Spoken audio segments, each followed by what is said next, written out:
Bonsoir tout le monde, que tu sois d'Helsinki en Finlande ou de Genève en Suisse. Nous te saluons et te remercions d'être avec nous ce soir pour un autre épisode de portrait des nations qui vont disputer le prochain championnat mondial U18 qui débute demain en Finlande. Comme à l'habitude, je suis avec ma tendre moitié, Alexandre Brabant. Comment tu vas, mon ami? Ça va bien, man, toi? Ça va super bien, ça va super bien. Ça me habillé comme hier. Ouais. Notre marathon de portrait des nations se poursuit. Donc, épisode 12 du Street Scout Podcast. Dans cet épisode, on va dresser le portrait de la Suisse et de la Finlande. Avant de commencer, pour faire un petit aperçu rapidement, la Suisse appartient au groupe B pour le championnat mondial U18 avec le Canada, la Tchéquie, le Kazakhstan et la Suède. Donc, on peut penser là, rapidement à une 4e position à la Suisse suite à une victoire contre le Kazakhstan. Du côté de la Finlande, là, mais nous sommes dans le groupe La Vie, dans le groupe A avec les Américains, oui, mais avec également la Lettonie, la Norvège et la Slovaquie. Donc, le chemin semble dessiné assez facilement pour que la Finlande termine au 2e rang du groupe A. Bref, tout ça va se décider dans les prochains jours. Le championnat mondial U18 commence dès demain matin à 7h AM. Mais dès demain matin, là, on est le 24 en ce moment. Donc, demain, le 25, 7h AM avec un match États-Unis-Slovaquie. La Finlande va disputer leur premier match à 11h demain contre la Lettonie, tandis que la Suisse vont jouer à 8h demain matin contre la Tchéquie. Mon chum Brab, es-tu prêt pour parler de la Suisse? Yes, sir.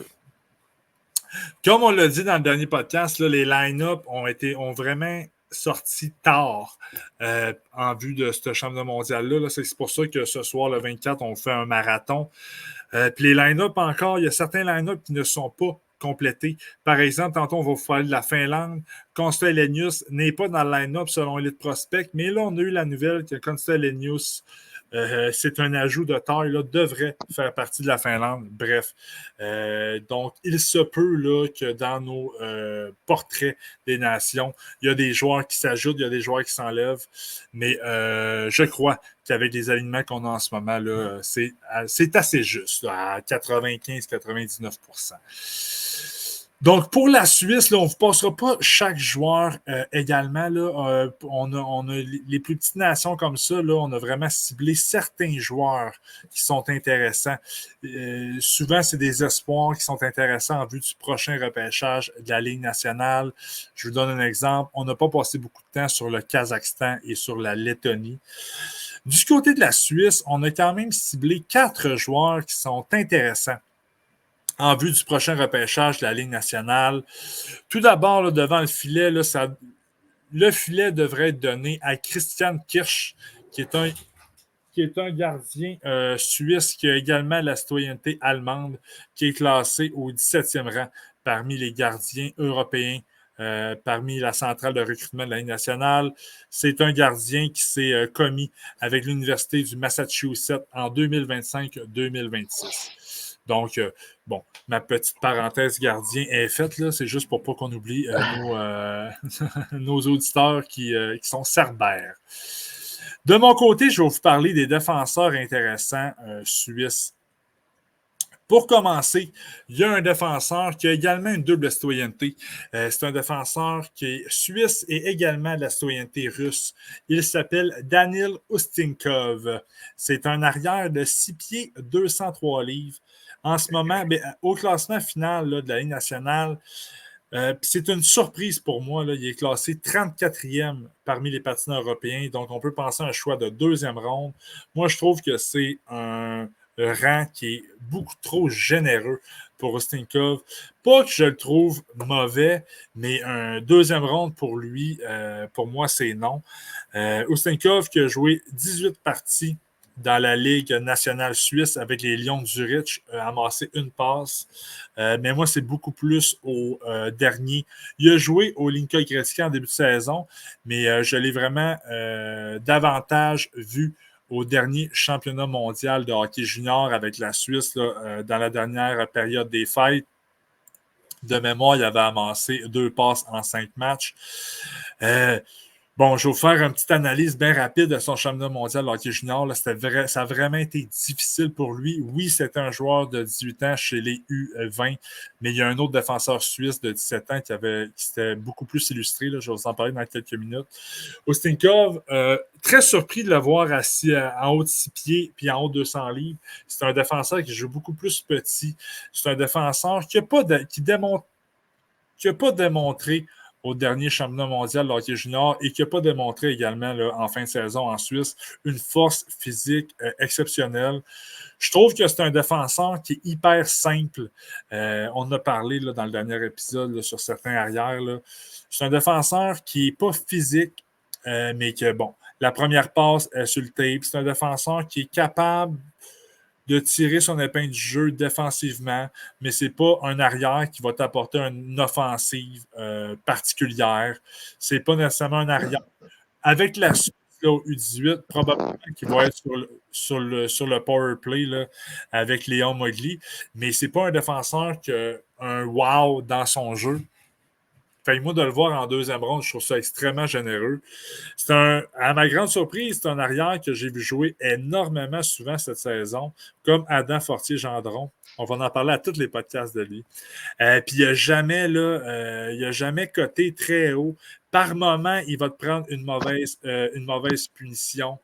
Par moment, il va faire une erreur défensive monumentale qui va provoquer une occasion de marquer adverse. Je n'ai pas noté de constance en son jeu. Puis, tu sais, souvent, les défenseurs, justement, qui ont une game simple, leur qualité première, ça va être la constance. Ça va être un défenseur que tu vas vouloir mettre sur la patinoire pour protéger une avance. C'est un défenseur que tu vas vouloir mettre sur la patinoire pour amener un jeu fiable, bref, pour amener un jeu solide dans sa zone. Ostinkov est capable de donner ce jeu-là, mais j'ai noté une inconstance dans son jeu. Bon, là, c'est vraiment négatif ce que je vous dis là. Mais moi, Ostinkov, je vous le dis tout de suite, il est sur ma Hartford list. Là. Fait que d'où la raison du pourquoi que je ne l'aime pas. Je suis rendu à 3 joueurs sur ma Hartford list. Cristoforo, Letourneau, Ostinkov. Puis je veux qu'on se fasse une Hartford list de 5 chaque. Puis un moment donné, on se fait un podcast cet été là-dessus. Avant le repêchage, bref, ça va être bien du fun. Mais c'est ça, moi, Ostinkov, c'est un défenseur qui est très simple, mais qu'il est parfois inconstant. Ça fait que c'est pas un défenseur que je suis à l'aise avec lui sur la patinoire. Ceci étant dit, je m'attends à le voir jouer de grosses minutes là, au U18. Là, la Suisse n'a pas un gros line-up. Mais bon, va-t-il me convaincre de l'enlever sur ma Hartford list? Peut-être, mais va-t-il me convaincre là, de dépenser un choix de deuxième ronde pour lui? Non. Un choix de troisième ronde, j'en serais grandement surpris également. Donc voilà pour Daniel Ostinkov, défenseur suisse et russe. Il a la double citoyenneté. Je vous ai parlé de lui en premier pour la simple et bonne raison que le deuxième que je vais vous parler, je l'aime beaucoup plus. Et j'ai nommé Léon Mogli. Léon Mogli, qui est un arrière de 6 pieds, 170 livres. C'est un défenseur qui est né en juillet, donc assez jeune. Léon Mogli, une période dans l'année, au classement de mi-saison de la Ligue nationale, Mogli était en arrière d'Ostinkov. Il était relativement loin sur les listes. En ce moment, dans le classement final de la centrale de recrutement de la Ligue nationale, il a fait un bond de géant. Termine l'année au 11e rang parmi les patineurs européens. Donc, on peut parler d'un potentiel choix de première ronde. Je vois qu'il y a des pseudo-experts qui le classent plutôt en deuxième, troisième ronde sur d'autres listes. Mais moi, Léon Mogli, bon, première ronde, je ne suis pas encore à l'aise de le mettre là, mais c'est un défenseur qui a beaucoup, beaucoup, beaucoup de qualité. 42 matchs en Ligue élite suisse, 12 points, 3 buts, 9 passes, ajouté 2 points en 11 rencontres en séries éliminatoires. Ce qu'il faut savoir également, c'est qu'en Suisse, premièrement, la Suisse, la Ligue élite suisse, c'est une ligue qui est extrêmement relevée. Hein, on pense souvent à la Suède, on pense souvent à la Finlande, mais moi, la Suisse, puis là, j'ai pas c'est vraiment selon mes visionnements. La Suisse, c'est une ligue qui est supérieure à celle de la Finlande. C'est une ligue qui est remplie de bons vétérans. Donc, de faire de la place à des jeunes, c'est plutôt rare. Mogley a fait sa place cette année. C'est un défenseur, bon, c'est pas le plus gros, là, 170 livres, puis sur la glace, quand tu le vois jouer, il a l'air d'un joueur de 170 livres, mais c'est un défenseur qui patine extrêmement bien, qui est capable de tirer son épingle du jeu dans les 3 zones, puis il est tellement rapide que il peut se permettre d'appuyer l'attaque assez profondément dans la zone adverse et de revenir rapidement à sa position de défenseur assez rapidement pour ne pas mettre son équipe dans le pétrin. Également, c'est un défenseur que j'ai vu beaucoup au dernier championnat mondial de hockey junior. Puis malgré son jeune âge, c'est un défenseur qui avait la confiance de son entraîneur. Je l'aime beaucoup. Je le vois jouer. Évidemment, ça va être le défenseur numéro 1 de la Suisse. Regardez les matchs de la Suisse, ça ne me surprendrait pas de le voir jouer des 28, des 30 minutes par match à partir de demain.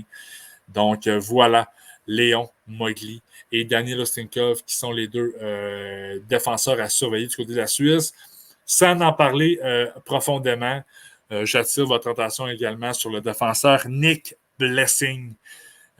Qui est un arrière qui a été sur les listes de la centrale de recrutement de la Ligue nationale au courant de l'année. Mais défenseur intéressant, mais pas assez pour que je vous en parle profondément ce soir. Toi, de ton côté, Brab, Ustinkov, Mogley, les avais-tu vu jouer? Oui, Oui, j'ai vu les deux. tes opinions. Je te dirais que Mogley, je l'ai bien aimé. Je trouvais que dans l'ensemble de sa game, malgré que c'est pas un grand pointeur, côté statistique, il ne s'est pas à tout cassé, mais je trouvais qu'il y avait un bon. Même si c'était pas statistiquement parlant, je trouvais qu'il se portait beaucoup à l'attaque, puis c'était vraiment intéressant. Je le trouvais intelligent, il était tout le temps au bon moment. C'est ça, il choisissait ses moments, puis c'était tout le temps les bons moments de se porter à l'attaque. Puis du côté défensif, je trouvais ça. On dirait c'était très facile pour lui de sortir la rondelle de sa zone. Aucune misère. Pour de vrai, je le trouvais bon dans les 3 zones. Non, j'ai bien adoré. Ustinka, j'ai aimé aussi.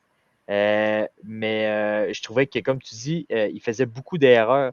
Des fois, tu disais, ah, OK, mais une belle game, puis il sortait tout le temps un ou deux jeux que tu disais, ah, Chris, OK, il vient de gâcher un peu. Abonné, moi, il était seul dans sa zone. Il a fait une feinte seul envers lui-même. Il a échappé le puck, puis l'adversaire a repris le puck, puis il a scoré. Il n'y avait aucune raison. Il aurait pu aller en ligne Ouais. droite, puis il a décidé de dribbler le puck, puis il a échappé le puck. Fait que, c'est des petites erreurs de même qui fait que ça peut coûter cher. Puis que j'ai moins aimé un petit peu son côté nonchalant un petit peu d'Austin Cove. Puis avant de passer à l'offensive suisse, petite information intéressante. L'équipe suisse a disputé 2 matchs préparatoires là, en vue du championnat mondial U18.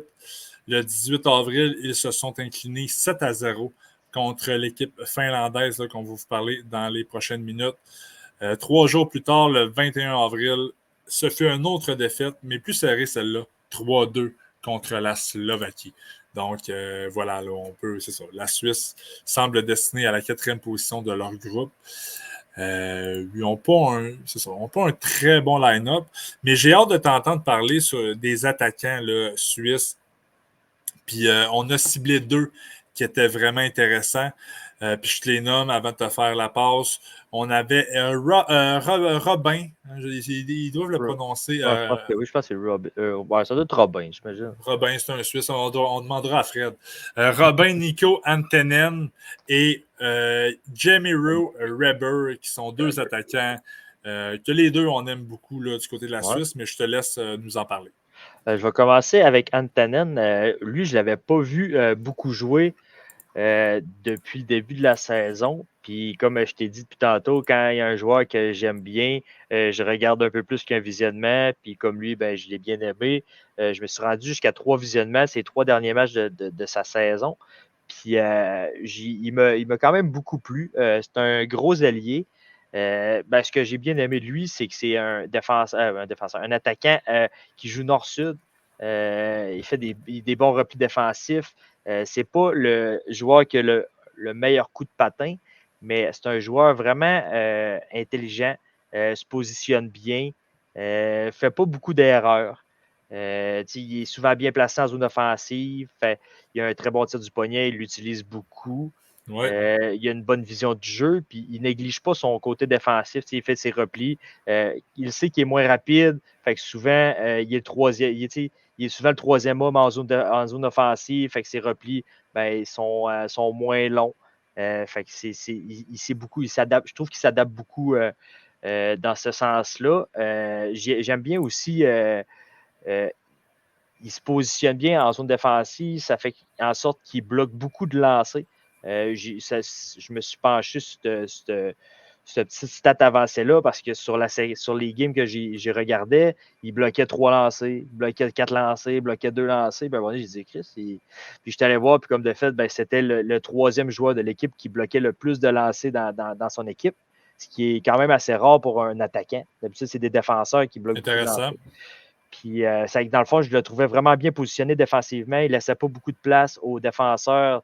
D'habitude, tu t'en sers comme écran. Ben, lui, dans le fond, tu ne pouvais pas te servir de lui vraiment comme écran parce qu'il bloquait beaucoup de jeux. Fait que non, j'ai trouvé ça vraiment intéressant de la façon qu'il jouait dans l'ensemble de sa game. Je pense qu'il va avoir des grosses minutes. Selon moi, on risque de le voir beaucoup sur le premier. Tu peux-tu voir les trios qu'il y a eu, je pense? Je ne sais pas, hein? J'ai pas les trios dans mon Ouais. visage, là, mais Selon moi, il doit pas mal être sur le premier trio avec le prochain joueur qu'on va parler, qui est sûrement, en tout cas pour ma part, c'est mon MVP pour la Suisse. Facile. On va parler de, je vais monter en haut, Jamiro Reber. C'est pas un joueur. Moi, il ne ferait pas Team Canada, il ne ferait pas Team USA, il ne ferait pas aucun des 4 grosses nations. Mais avec la Suisse, c'est le joueur que tu entends le plus parler, autant offensivement que défensivement. Un joueur vraiment intense, acharné, qui lâche jamais le porteur de la rondelle. Il va dans les batailles dans le coin. Je l'ai vu, ça arrive rarement, mais je l'ai vu appliquer quelques bonnes mises en échec. Un joueur vraiment intelligent, des bonnes mains. Son tir, c'est beaucoup un fabricant de jeu.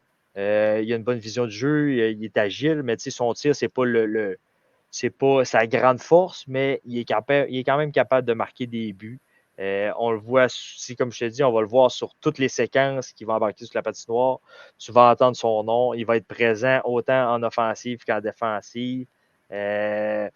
Cette saison, avec son équipe, il a fini deuxième pointeur de son équipe. Je pense qu'il jouait dans le national, dans le J20, je pense. Ouais. Mais c'est ça. Je vois beaucoup, de potentiel en lui avec la Suisse. Là, selon moi, on va le voir. On va voir tout son talent à l'œuvre. Je suis convaincu. Ouais, de mon côté, pour petite information, là, Robin Nico Antanen, qui est classé, tu l'as dit que c'est un gros attaquant, là, il a 6 pieds 2, 187 livres, qui est classé 75e parmi les patineurs européens. Je suis d'accord avec ce que tu as dit. Moi, c'est un joueur qui joue nord-sud. C'est pas nécessairement un joueur physique, mais c'est un joueur qui joue nord-sud, qui garde sa game simple. Puis moi aussi, j'avais noté qu'il dirigeait beaucoup de rondelles au filet. Souvent, il va être pas d'un angle restreint, là, mais il va être dans une position où diriger la rondelle au filet, les chances de marquer sont minimes, sauf qu'il va quand même la diriger au filet. La rondelle va être bloquée, un retour. Il dirige les rondelles au filet pour provoquer des occasions de marquer pour ses coéquipiers. Je l'aime beaucoup. Bref, j'aime son gabarit aussi. Son coup de patin n'est pas sa force, mais n'est pas nécessairement une faiblesse non plus. Mais également, je partage Moi, mon MVP, ça va être Mowgli, par exemple. Là. Mais je partage tes mots sur Jamiro Reber. Jamiro Reber. Reber. Il a joué au dernier championnat mondial hockey junior aussi. Puis ça en était un qui a embarqué dans le line-up dans un. Je pense qu'il jouait sur le quatrième trio, puis il a vraiment monté. Puis c'est un petit attaquant. C'est de valeur, moi je trouvais qu'il n'était pas super rapide, mais il a tellement des mains, puis il a tellement une intelligence, puis une éthique de travail élevée que, bon, ça l'a fait monter dans les trios de la Suisse, mais Même au championnat mondial de hockey junior, les U20, c'était, je ne peux pas dire le meilleur attaquant, là, mais c'était dans les meilleurs attaquants, provoquait des choses, puis malgré son petit gabarit, parce que pour votre information, Jamiro, il est 5'10", 176 livres, puis il est assez frais sur sa patinoire, mais malgré son petit gabarit, il allait à la bataille un contre un, il allait se mettre le nez dans le trafic aux places où ça fait mal, ça ne lui dérange pas. Donc, moi, son éthique de travail additionné à ses skills offensifs, je l'aime beaucoup. Puis là, je regardais le classement final de la Ligue nationale, 115e parmi les patineurs européens, 115e. Ça, Même c'est pas. extrêmement loin. Là, c'est 6e, 7e ronde. Là. Moi, je peux te dire qu'à ces rondes-là, je prends une shot avec Bon, Jamiro Rebert. Regardez-les. Regardez-les. Le tournoi commence demain. Ça va être l'attaquant numéro 1 de la Suisse. Ça, il n'y a aucun doute là-dessus. convaincu aussi. Donc, rapidement, c'est ça pour la Suisse. Si j'avais un attaquant supplémentaire à vous mentionner pour la Suisse, je dirais, attends un petit peu, j'ai perdu le line-up, je vais aller. Loris Way. Loris Way, qui est un attaquant que j'avais apprécié aux Cinq Nations il y a quelques mois. Je ne me rappelle plus c'était quoi les dates exactes. Là. J'avais apprécié. Donc, sans dire que ça va être un joueur de la Ligue nationale, ça devrait être un joueur qui tirera son épingle du jeu lors de ce tournoi-là. Donc, c'est relativement complet pour la Suisse. Donc, on a des joueurs qui sont intéressants à regarder pour le prochain repêchage, mais on a un manque de profondeur ici. Ouais. Est-ce que le Kazakhstan est capable de causer la surprise et de vaincre la Suisse pour se hisser au 4e rang et ainsi éviter le match de relégation? Je ne crois pas, mais nous allons quand même regarder attentivement cette rencontre qui sera le 26 avril à partir de 8 heures. Puis là, est-ce que la Suisse peut surprendre la Tchéquie? Ça se pourrait. Au dernier tournoi des Cinq Nations, les Suisses avaient vaincu la Tchéquie 3-2. Les deux équipes s'affrontent dès demain à 8 heures. Donc, on a plein de matchs excitants à regarder dans les prochains jours pour le championnat 18. C'est très excitant. Pour notre dernière formation de cet épisode 12 du Street Scout Podcast, mais on va vous parler d'une équipe qui est beaucoup plus complète et j'ai nommé la Finlande, l'équipe haute de ce tournoi-là, la Finlande. Donc, on a... Bon, la Finlande, moi, je ne pense pas qu'ils sont du niveau de la Suède et des États-Unis. La Suède et les États-Unis, c'est toujours les deux meilleures formations à ce tournoi-là. Le Canada, souvent troisième, parce que le Canada, leur bassin de joueurs est restreint à cause des séries de la CHL, à cause des séries de la USHL. Il y en a certains Canadiens qui jouent dans cette ligue-là. Donc, ce tournoi-là, en tout cas, les séries mettent des bâtons dans les roues pour l'alignement du Canada en vue de ce tournoi-là. Mais je pense quand même que la Finlande sont inférieurs aux Canadiens, mais je les vois dans un quatrième rang au classement final. J'attire votre attention sur deux gardiens. Ils ont deux gardiens qui sont bien cotés là, au prochain repêchage. La Finlande, Petteri Rimpinen, qui est classé au 8e rang parmi les gardiens européens qui joue en deuxième division finlandaise.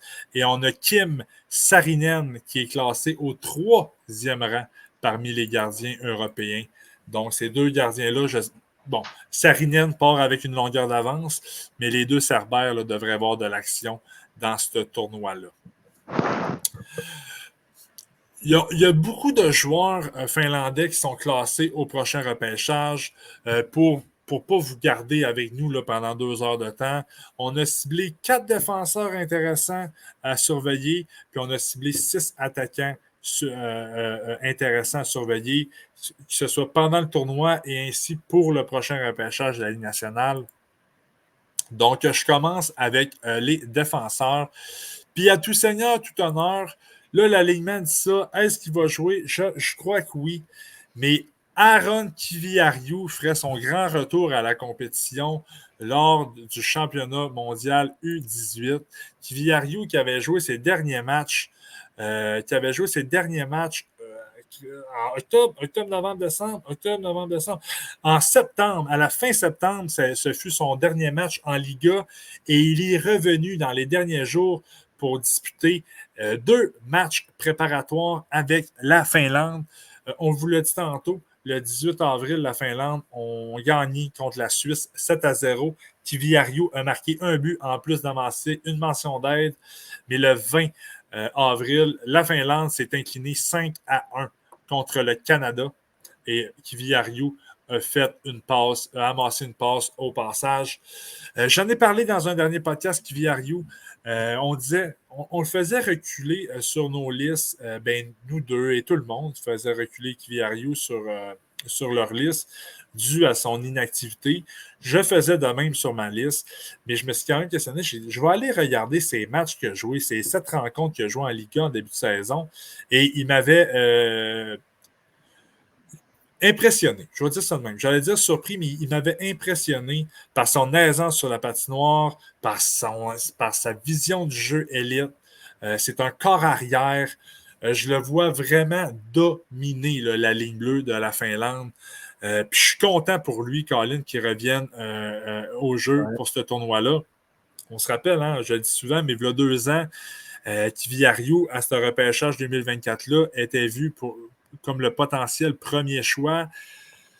Sa progression a été plus lente que prévu, je dois l'avouer, mais il a été aux prises avec plusieurs blessures aussi dans les dernières années qui l'a fait reculer. Là, en ce moment, il y a plusieurs experts qui le mettent en 2e ronde.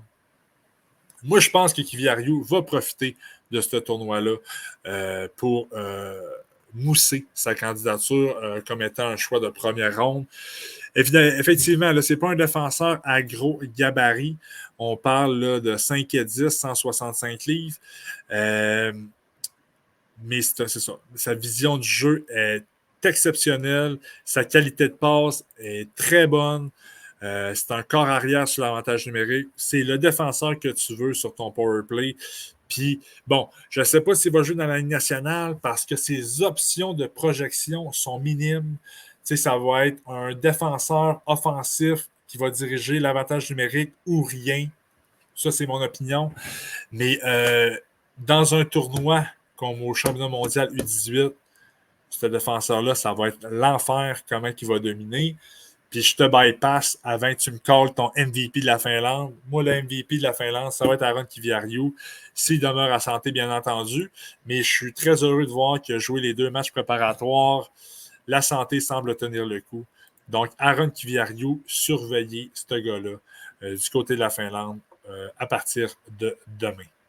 Là, tu sais qu'Elinius est là. Oui.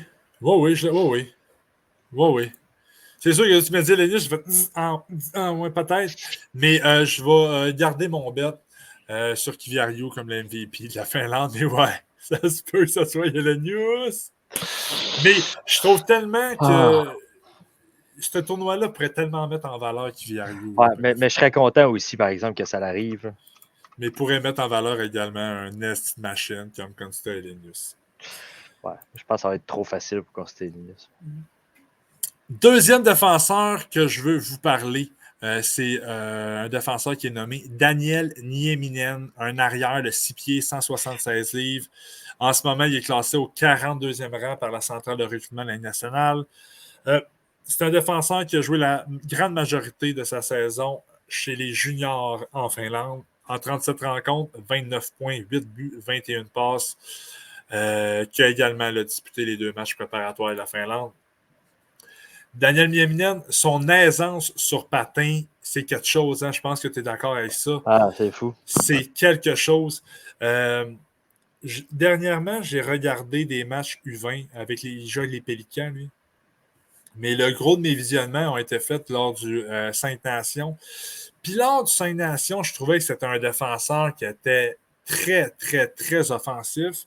Je maintiens ma pensée, mais lors du 5 Nations, son jeu défensif était vraiment déficient. C'était vraiment difficile.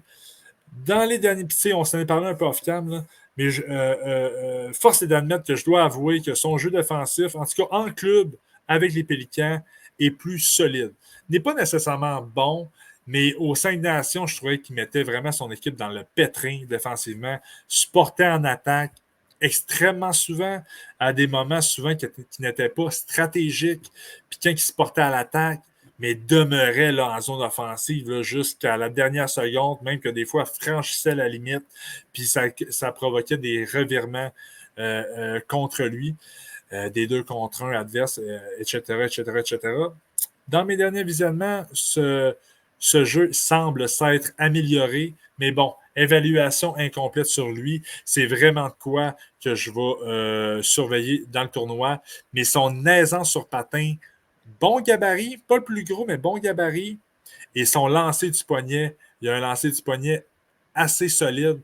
Le dernier match que j'ai vu sur l'avantage numérique, là, du top des cercles, c'est un laser qui a mystifié le gardien adverse. Donc, c'est un défenseur qui a vraiment des grosses forces, mais que, en tout cas, encore dans mon évaluation, qui a des grosses lacunes. J'ai hâte de voir où il en est rendu lors du championnat U18. Puis je vais parler des 2 autres défenseurs que je veux parler vraiment, puis après ça, je vais vouloir que tu me parles de Nieminen, parce que je pense que tu l'aimes beaucoup. Ouais. Troisième arrière, là, je vous ai parlé de 2 arrières qui sont très offensifs, qui vont probablement jouer sur l'avantage numérique. Les 2 autres arrières que j'ai sur ma liste, ce sont 2 défenseurs qui s'appliquent plus défensivement et ils le font bien. Le premier défenseur, notre troisième défenseur, mais notre premier défenseur défensif, si on veut, Sébastien Soini, arrière de 6 pieds 2, 200 livres, donc un bon gabarit, qui est très brisé là, par la centrale de recrutement de la Ligue nationale, qui le voit au 17e rang parmi les patineurs européens, donc fin de première ronde, début de deuxième ronde. J'ai plus de salive. C'est un défenseur qui joue en 2e division finlandaise avec les adultes. Il a joué 32 matchs, un total de 8 passes. Mon évaluation est assez courte sur lui. Là. Je l'ai quand même vu jouer souvent. Là. Gros défenseur qui patine bien. Belle combinaison. J'aime ça. Mais c'est un défenseur qui est vraiment, vraiment, vraiment bon défensivement. Dans sa zone, il s'applique. C'est pas le défenseur le plus physique. Là. C'est quand même rare qu'on voit des défenseurs finlandais physiques. Là. Mais qui va être physique par son... physique dans sa protection de rondelles, physique dans ses luttes 1 contre 1, va pas aller faire la grosse mise en échec qui va faire bondir tous les spectateurs de leur banc, mais c'est un joueur qui est très intelligent dans sa zone. C'est rare que l'attaquant adverse est capable de couper au filet de son côté un bâton qui est très actif, une belle première passe, mais ses forces se limite. Je vais utiliser se limite, mais ses forces sont beaucoup dans sa zone, dans son jeu, dans sa zone, dans sa relance. Mais offensivement, se contente de se positionner à la ligne bleue adverse lorsqu'il a la rondelle, se contente de soit la transférer à son défenseur ou bien de faire la passe à son option facile.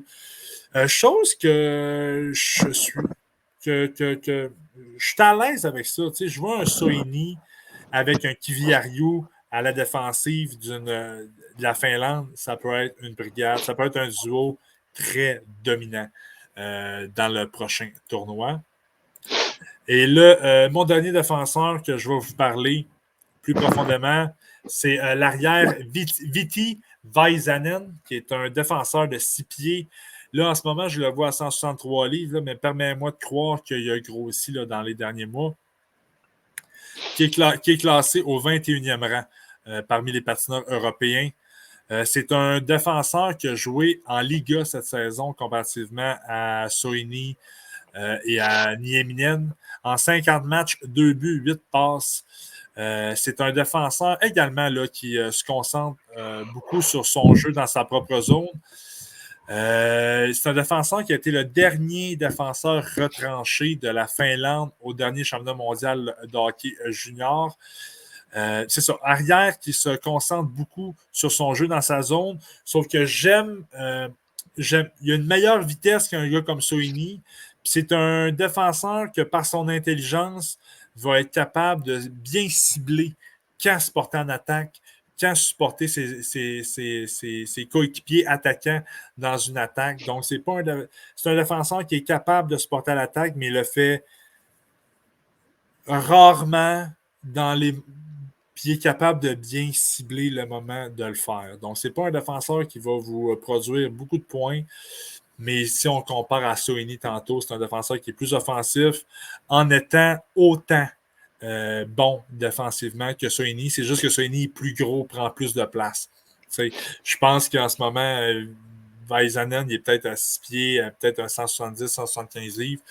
Donc, moins imposant et moins fort physiquement que Soini pour la brigade défensive de la Finlande. Mais je ne sais pas, en tout cas, tu vas nous décrire la tête de la Finlande tantôt. Moi, je vois la Finlande pas au niveau du Canada et la Suède et des États-Unis, mais j'aime la brigade défensive. C'est une brigade qui est très complète. On a des défenseurs très mobiles, très offensifs. Et à l'inverse, on a des défenseurs un petit peu plus gros physiquement, meilleurs défensivement. On n'a pas vraiment de défenseurs physiques, là, mais je vous ai décrit les 4 défenseurs que je viens de vous énumérer. Puis en terminant, mais je pourrais vous attirer l'attention vers un Midja Jokinen, qui est également un petit défenseur qui transporte très bien la rondelle, une belle qualité de passe, qui est un défenseur que j'apprécie beaucoup également chez la Finlande. De ton côté, comment trouves-tu les défenseurs finlandais? Je te dirais que dans l'ensemble, tu les as pas mal bien décrits. Moi, les matchs que j'ai. Le seul que je vais me pencher un peu plus parce que je suis d'accord avec les 3 sur 4 que tu as parlé. Je suis d'accord aussi avec Nieminen, mais moi, j'ai trouvé que dans les matchs que j'ai regardés, son jeu défensif, en tout cas, de ce que j'ai pu voir, je trouve qu'il avait amélioré un petit peu. Mais je pense que sa rapidité fait en sorte qu'il corrige beaucoup d'erreurs défensives. Des fois, tu le vois qu'il est pas tête sur ses couvertures, mais il est tellement rapide qu'il revient assez rapidement pour Ouais. contrer le jeu. Il est tellement confiant en son coup de patin, à sa. C'est pas nécessairement qu'il est rapide, c'est qu'il est tellement agile sur patin. Ouais. Il y a des Parce que, fois, on dirait qu'il fait du patinage artistique tellement ouais, il est ben, tu sais, vraiment fluide. juste, je t'ai envoyé la vidéo que je t'ai envoyée, une séquence, il était à la ligne bleue, il y a un ailier puis le centre qui font de la pression sur lui, puis il se tape un spinorama entre les deux joueurs, il rentre en zone, fait une passe, crée une chance de marquer, puis c'est quoi, c'est beau, hein? La fluidité de ce gars-là, il est vraiment beau à voir sa patinoire, mais comme je te dis, il répare des erreurs, comme tu dis, il est confiant, puis tu sais, il arrive juste au bon moment pour lever le bâton en avant du but, hop, la rondelle à sort. Sans dire qu'il est bon défensivement, je trouve qu'il est confiant, mais c'est risqué. On va dire ça comme ça. Ouais, mais moi je dirais, tu sais, ses lacunes défensives sont souvent comblées par son coup de patin. Il est vraiment rapide, là. Vous allez le Ouais, voir, là, il est ouais, vraiment, vraiment, vraiment, vraiment, vraiment rapide. J'aurais aimé exact. ça de trouver. Tu me l'as envoyé par courriel, sa séquence, mais je la trouve plus, aussitôt. J'aurais aimé ça. La J'aurais aimé, shooter. j'aurais aimé ça la montrer aux gens qui Pour sont de à vrai, nu en vidéo. Là. c'est un pour de vrai, dans les vidéos que j'ai écoutées pour les podcasts, ça a été un des plus beaux jeux que j'ai vus des podcasts qu'on fait. Des vidéos, des visionnements qu'on a fait. Mais, Je te coupe, je l'ai. Je vais ah juste, ouais, pour les gens à l'audio, juste pour vous le dire, là, on va montrer une séquence qu'Alexandre vient de nous parler de Daniel Nieminen qui vantait son aisance sur patin. Donc, on va faire ça rapidement là, parce que je sais qu'on a du monde en audio pas mal. Je vais essayer, c'est ici. Tu me le diras si tu vois, Brabant. ouais, Tu le vois. Fait ouais, là, vous voyez, Nieminen, il joue dans les bleus, ouais. dans les foncés.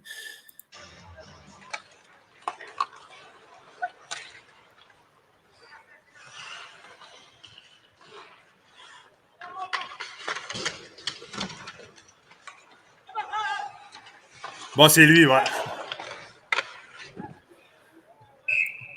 Hein? Quand je parle pendant la vidéo, tu m'entends-tu? Ouais. OK. Et là, vous voyez, là, Nieminen, là, c'est le défenseur là, qu'on ne voit pas de la séquence, là, mais à la fin, c'est l'arrière numéro 87, je pense, là, Ouais. qui fait un Au haut de spinorama l'écran. ici, là. Whoop!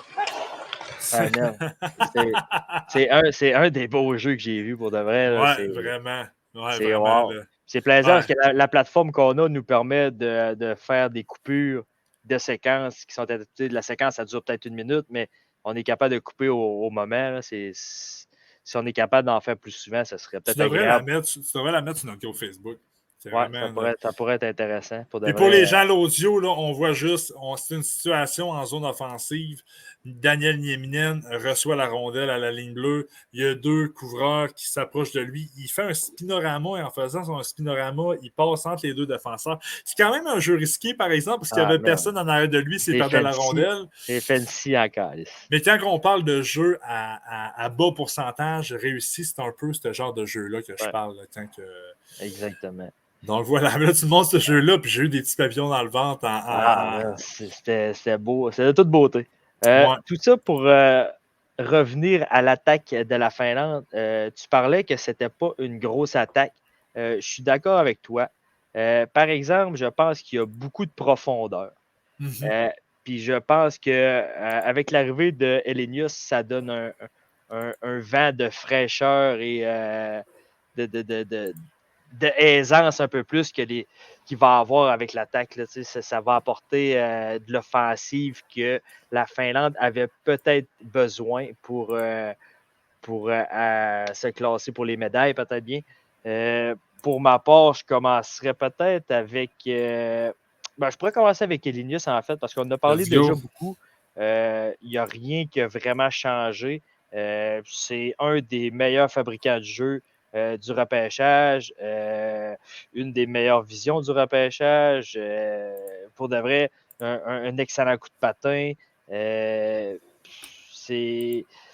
On l'a vu à l'œuvre dans tous les tournois juniors, on l'a vu à l'œuvre. Il a passé une majorité de la saison avec le casque argent, qui est le meilleur jeune de son équipe en Liga.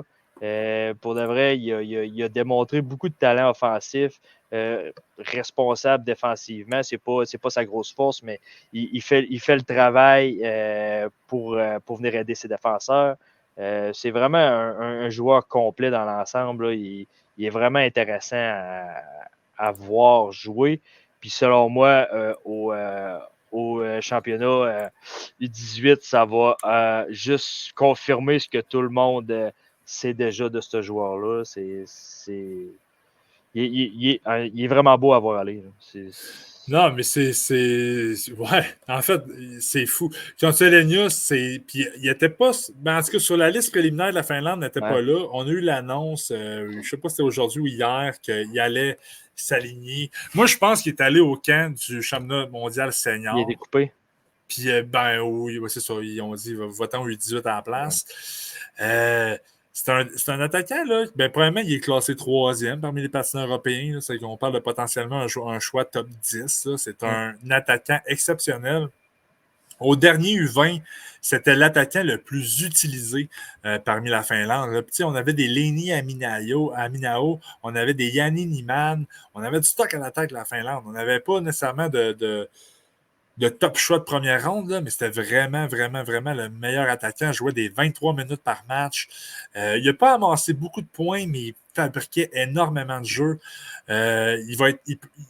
Il est potentiellement monstrueux là, à ce tournoi-là. Ça va être un des meilleurs joueurs du tournoi, là, littéralement. Clairement. En tout cas, je te laisse poursuivre avec les autres, là, mais Consuelenius, là, c'est une... Ouais, bon bet. Ouais.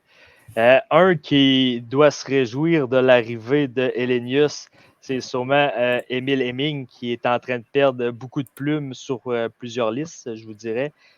Lui qui a commencé la saison dans la grosse ligue, a été renvoyé avec les U20 en fin de saison. Même pas. Je pense qu'il a joué les 10-15 dernières games de la saison, plus les playoffs avec les U20. Pas connu une fin de saison à tout casser. C'est un point par match, c'est bon. Mais pour un Émile Hemming, je pense pas que ça soit exceptionnel. On l'a vu en début de saison au Linka Gretzky avec un autre joueur que je vous parlais tout à l'heure. C'était sûrement les 2 meilleurs attaquants de la Finlande, facilement. Ça reste que c'est un joueur avec une puissance dans ses jambes. vraiment fort physiquement. Un tir du poignet, un sniper, en fait. Là, c'est vraiment un scoreur naturel. C'est ça. Quand on est arrivé au U20, ben lui, il n'a pas eu la même chance que Constellinius. Il a été vraiment, vraiment beaucoup restreint dans son temps de jeu. On le voyait rarement. Je pense qu'il il devait jouer des 6 ou des 8 minutes par match. Ça l'a suivi par après avec le club senior avec qui il jouait. Je pense qu'il ne jouait pas avec le Jokerit, lui, il jouait avec Emile Hemming, il joue les TPS. le TPS. C'est ça, il a été restreint aussi dans son temps de jeu. Fait j'imagine que ça a pu briser un peu sa confiance. J'espérais qu'il se refasse une confiance avec le U20 quand ils l'ont renvoyé. Mais dans mes visionnements, c'est pas lui qui ressortait le plus. Bizarrement, il y en a un, c'est Akala. Je sais pas si tu l'as vu, toi, jouer. Akala. Ouais. Ouais, ben moi, c'est lui qui ressortait le plus dans les vidéos. OK. C'est juste une parallèle, OK, une OK, parenthèse. OK. Mais je m'aurais attendu que ce soit Emile Hemming, le meilleur joueur de l'équipe. Puis finalement, ça ne l'était pas quand même. Fait, c'est ça. Il y a comme un petit point d'interrogation qui se met sur sa tête un petit peu. J'espère que l'arrivée d'Elenius va l'aider un peu à reprendre son envol puis rester où il était dans le milieu de première ronde. J'aimerais bien ça que ça l'arrive. Pour continuer, je vais y aller avec. Je pourrais y aller avec Atos Koivu. Moi, je suis un peu sceptique de Atos Koivu. En fait, sceptique. Je suis mitigé entre pas le voir dans un match ou le voir profiter de on dirait que c'est comme un petit sneaky que tu vois pas beaucoup, mais il profite de toutes les erreurs qui est commis. Mais je pense en fait que tu peux le considérer comme un joueur intelligent qui profite des erreurs qui arrivent devant lui. Mais des fois, je le trouve un peu statique. J'aimerais ça le voir bouger un peu plus souvent. Mais dans l'ensemble, il fait un bon match, mais sans plus. Je ne veux pas en parler non plus trop longtemps, là, mais c'est ça. J'aimerais ça le voir un peu plus impliqué durant le tournoi. C'est tout ce que j'y demande, en fait. Mais sa game en général, j'ai trouvé que c'était quand même une bonne game, mais sans plus. OK. T'avais-tu quelque chose à rajouter tout de suite? Parce que je sais que toi, tu as sûrement plus de points. J'imagine que toi, tu l'aimes un peu plus. Là. Ben, moi, Ben, c'est le fils à Sakou, hein? Non, mais moi, Atos, je l'aime, mais je suis pas en désaccord avec toi. Je trouve qu'il est responsable, il joue de la bonne façon, il est intelligent, sauf qu'il n'y a pas de qualité. Wow! Il n'y a pas de qualité. T'es Ça, comme, hein, s'il a donné un shot, hein, il a donné un coup de patin, hein, il est donc bien fort, c'est mis en jeu, hein, c'est pas blanc, c'est pas noir, c'est comme gris. Genre. Il joue Ouais, entre les deux zones. Là. ouais, mais il est intelligent, C'est il ça. va, il va, il va amasser sa part de points, mais il faut qu'il se développe encore. Puis il est très frais, là, il est très Ouais, c'est petit ça, aussi. Là. exact. Exactement. Mais le potentiel, il est là, mais il y a beaucoup de travail à faire encore. Ouais. Un autre que j'ai bien aimé, c'était Kasper Pikarainen. Gros attaquant. Un gros attaquant acharné. Tu sais, maintenant, d'habitude, des attaquants qui sont gros comme ça sont moins un peu sur axés sur l'intensité, sont plus axés sur, moi j'aime bien ça dire le jeu de rôle, là, mettons, il se place devant le filet, mais lui, on dirait qu'il joue un peu différemment de ce sens-là. C'est un gars qui court après la rondelle. Il va aller, il va travailler pour prendre possession de la rondelle. Il lâchera pas facilement les joueurs adverses. Il va être très actif. Puis en plus, il y a un long il y a une grande portée, fait que c'est facile pour lui. Puis c'est dur pour l'adversaire de garder la rondelle. Fait que, j'aime bien son intensité de ce sens-là. Puis en même temps, il a une bonne vitesse. Je le trouvais quand même assez mobile pour un gars de 6 pieds 2. Ouais, true. Mais dans le fond, ce que je reprochais un peu à Pikarainen, c'est qu'il n'y a pas beaucoup de mains. C'est un attaquant mobile, assez rapide, mais je trouve qu'il est trop rapide pour ses mains. Souvent, quand la rondelle, il rentre trop proche de lui, il n'a pas la même habilité qu'un petit attaquant, mettons. Mais dans l'ensemble, c'est ça. Ouais, puis ça, dans le fond, ce que je voulais dire de plus, là, j'ai comme trop de joueurs avec la Finlande qu'à un moment donné, ça roule trop. Là, fait que je check mes notes un petit peu. Pas Puis de problème. c'est ça. Ouais, puis dans le fond, je trouvais qu'il faisait un peu tout bien. Il négligeait pas ses replis défensifs. Avec sa longue portée, ça l'aidait beaucoup à surveiller son défenseur.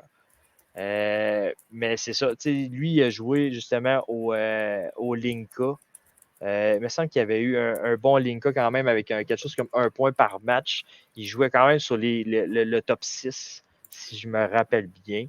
Je pense qu'il va avoir encore des bonnes responsabilités cette année. Cette année, en fin de saison avec les U18, autant offensivement que sur un piqué, selon moi, il va être utile pour enchaîner avec un autre. Lui, je vais le garder pour la fin parce que ça, c'est quand même ma surprise. Fait que tu vas y aller avec Saralainen. Ouais, Saralainen. Ça en est un que j'ai eu de la misère à évaluer parce que ça en est un autre que j'ai trouvé qu'il n'y avait pas beaucoup de temps de jeu. Les games que j'ai écoutés, c'était du 12, du 11 minutes de temps de jeu. C'était quand même assez dur, mais pourtant, je l'avais bien aimé aux 5 Nations. Je trouvais que c'était un joueur quand même intelligent, un bon passeur, avec une bonne vision du jeu. Mais ce qui me déplaît un petit peu, c'est que je trouvais qu'il manquait d'intensité. Puis petit gabarit, c'était pas le joueur qui allait le plus dans les batailles. Là. Admettons, il, il restait en retrait. Souvent, je dis que les petits joueurs sont intelligents. Ils vont profiter d'une bataille en 1 contre 1 pour aller chercher la rondelle par l'arrière. Ben lui, c'est ça. Il manquait un peu d'implication. Je trouvais qu'il se tenait un peu en retrait puis attendait que quelque chose se passe. Ça me dérangeait un petit peu dans ces matchs de fin de saison. Mais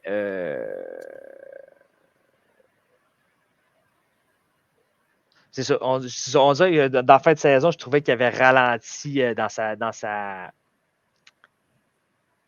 sa progression. Mettons, il avait stagné. Ouais. Je pense. Il y avait comme. En tout cas, c'est ce que j'ai pu remarquer, c'est qu'aux 5 Nations, j'avais trouvé bon, puis j'ai trouvé qu'il est resté sur le même beat, même peut-être à redescendre un peu dans ses matchs de fin de saison. Toi, avais-tu quelque chose de... Moi, Saralainen, je partage ton opinion. Je trouvais que. Mais c'est bizarre un peu. J'aimais moins son jeu dans les U20. Il a joué 8 matchs en Liga. J'ai écouté certains d'entre eux. Puis en Liga, on dirait que dans un rôle de soutien, il était sur un 4e trio, Ouais. démontrait plus d'intensité, sans dire qu'il était fort physiquement. Puis il démontrait plus d'intensité, allait en échec avant, profondément dans le territoire. En tout cas, il démontrait une intensité que je ne voyais pas. Que je n'ai pas vu au 5 Nations et que je ne voyais pas non plus dans les U20. Fait que de le voir plus intense avec des adultes, c'est sûr, c'est un rôle de soutien, là, mais ça me redonnait un peu espoir en lui, si on veut. Là. Mais ça reste un petit attaquant là, que je projette difficilement là, au prochain niveau. Ouais. Je suis entièrement d'accord avec ce que tu as dit aussi. Je vais y aller avec mon dernier que sûrement. Toi, je pense que tu ne l'as pas tant aimé, mais moi, je l'ai quand même bien aimé. En fait, ça a été une belle surprise parce que comme je ne l'avais pas vraiment évalué en début de saison. On l'a-tu vu jouer au Linka, lui? Ruo Onen? Non. Non, c'est ça. Il n'a pas fait un tournoi. Je pense que c'est son premier tournoi national. Oui, il a joué Linka, man. Un but en 5 matchs, excuse-moi. OK. Ben, c'est ça. Il y avait pas. En fait, on l'avait juste pas remarqué. Je pense que c'est ça qui est arrivé. Puis, je suis allé le voir jouer. Ben, je suis allé le voir jouer. J'ai visionné ses matchs avec le Kieko Espo U20. Ouais. Ouais. Puis, je te dirais que c'est. Je sais pas ce qui s'est passé, mais ce joueur-là me fait penser à Yegor Surin. Ouais, intéressant. Je sais pas si tu as un peu vu la même chose que moi, mais c'est un gars, moi personnellement, c'est le joueur de la Finlande que j'ai aimé le plus regarder dans mes visionnements. Peut-être parce que moi, je le vois un peu comme un power forward, comme je vois Surin comme un power forward. Super intelligent. On dirait qu'il a des yeux tout le tour de la tête. Il fait des passes risquées, mais ça, des petites passes que tu laisses la rondelle en arrière ou que tu fais, tu vas en arrière du but, mais que tu la laisses aller à droite, mais que toi, tu t'en vas à gauche, admettons. Là. Mais lui, souvent, il essaie ces genres de passes-là, puis ça marche régulièrement. Peut-être junior, ça marche régulièrement, mais je le vois super intense, un bon fabricant de jeu. Je l'ai vu appliquer de bonnes mises en échec, de très bonnes mains rapides. C'est ça, il est physique, puis je trouve qu'il patine large. Tu sais, mettons, c'est un gros bonhomme, là, 6 pieds, 6 Ouais, c'est pieds vrai. 1, 6 pieds 1, 200 livres. Puis tu sais, il paraît, quand il frappe, là, ça paraît lourd. Là, tu sais, c'est des mises en échec pas violentes, c'est des mises en échec pour séparer la rondelle du porteur. Mais je trouve qu'il travaille très bien. Puis dans les 3 zones, il fait des beaux replis, des replis rapides. C'est ça, j'ai comme abonné, je le trouvais super bon. Fait que je me suis lancé un peu sur des stats avancées. C'était une moyenne de, un attaquant, une moyenne de 22 minutes par match, c'est quand même énorme pour un attaquant. 27 de ses passes cette saison, c'est 21 passes primaires. Fait que souvent, c'est lui qui orchestre tous les jeux offensifs de son équipe. Il a un excellent lancer du poignet aussi. Si on pourrait dire qu'un attaquant peut être un corps arrière, je pourrais. Pour de vrai, ce joueur-là, il m'a grandement impressionné, malgré que je pense qu'il est classé très loin. Moi, tu me dis qu'on a un choix de 6e ronde. Je pense que je me lancerais sur un Ruonen. Mais il est classé plus haut que ça, là, probablement. Ben, au mi-saison, on ne l'avait pas ses radars pratiquement. Non, pas tout, non. Puis je pense que la Ligue nationale, on veut un petit peu les mêmes choses que toi, là, parce que là, ils le mettent au 35e rang parmi les patineurs européens. On parle d'un choix de 2e ronde, limite Ah ouais? 3e. OK. Ouais. Je pensais faire un vol en 6e, mais finalement, non, pour de Ben, vrai, c'est vraiment, je vois vraiment comme un gros power forward. Pour de vrai, je pense qu'il va nous montrer un peu ce qu'il est capable de faire au championnat. Puis, mention honorable que je ne me rappelle pas de son petit prénom, par exemple, mais c'est. tu parles de Thomas Ouais, Suoniemi? Souniemi, ça, c'est un autre joueur que je vous en parlerai pas, là, mais je pense que c'est un joueur qu'on peut garder une petite attention dessus. Olinka, c'était un peu le compagnon de trio de Emile Hemming, où que les deux avaient fait 9 points en 5 matchs au Linka en début de saison. Fait que je garderai quand même un petit œil attentif sur Suoniemi. Ouais, pour Ruonen, là, je vais te laisser tes paroles parce que je pense que tu l'as vu jouer. Ben, pas je pense, je suis sûr que tu l'as vu jouer plus que moi. Mais effectivement, les qualités que tu verbalises sur lui, je les partage. Je les partage peut-être avec un petit peu moins d'enthousiasme. Ouais. Mais let's fucking go, man. Moi, je demande à être convaincu. J'ai très, très hâte de le voir jouer au tournoi à partir de demain. Non, c'est ça. Je pense que c'est très complet. Là. Si d'autres attaquants là, qu'on peut vous parler, là, Brabin, il voulait absolument que je vous en parle. Là. Marcus Loponen à surveiller également. Puis j'ai hâte de voir, ouais, parce que Loponen, petite histoire, c'est un joueur que j'aime relativement bien, puis Brabant déteste. J'ai hâte de voir, c'est un attaquant que je connais peu, que j'ai vu très peu, mais j'ai hâte de le voir. Jonas Pakvalin, on garde un petit coup d'œil sur lui également.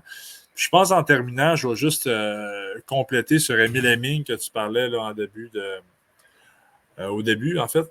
C'est Emile Hemming, c'est juste. Puis il est quand même classé encore 6e parmi les espoirs européens. Là. Mais je pense juste qu'Hemming, là, c'est rempli de déceptions parce que tu le vois jouer, puis tu le projettes. Puis Ouais. tu le vois jouer, puis tu es juste choqué qu'il ne donne jamais le potentiel de tout ce que tu vois en lui. C'est un gros allié. 6 pieds 2 au-dessus. Il va être 200 livres au-dessus. Il a un lancer exceptionnel. Tu sais, tu parlais de power forward tantôt. Hemming, il pourrait être un power forward exemplaire, Colin DeBin. Mais c'est juste pas dans son ADN. Tu sais, on peut pas demander à un gentil d'être méchant non plus. Là. Mais c'est juste décevant de voir que il veut se développer comme un joueur Moi, comme un joueur qui ne devrait pas l'être, je ne sais pas si je le Ouais, dis un bien. joueur Là. genre, plus talentueux qui devrait. C'est comme un diamant brut, admettons, Ouais, mais qui ça, mais veut se faire polir, mais qui. je trouve qu'il joue beaucoup avec ses skills, avec ses Ouais, mains. Puis il y en a des mains, mais c'est pas le style de jeu qu'il devrait préconiser pour espérer avoir une belle carrière dans les nationale. Mais bon, on l'a vu au U20, on l'a vu avec des adultes. Peut-être que c'était pas le moment cette année de jouer avec des adultes. Peut-être qu'il n'était pas prêt de jouer à ce niveau-là. Parce que oui, on a été un petit peu.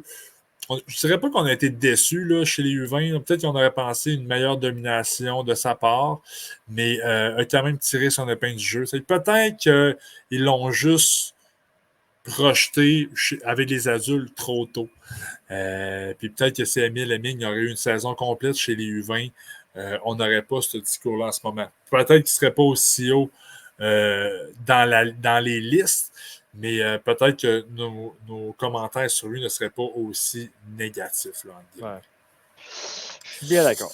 mais c'est un portrait relativement très complet de la Finlande. Donc, voilà. Brabant, il y a comme MVP finlandais Konsta Elenius, G. Aaron Kiviariou. Chez les Suisses, c'est un MVP de Jamiro Reber. J'ai MVP de Léon Mogli. J'espère qu'on n'aura pas tant des défenseurs des attaquants.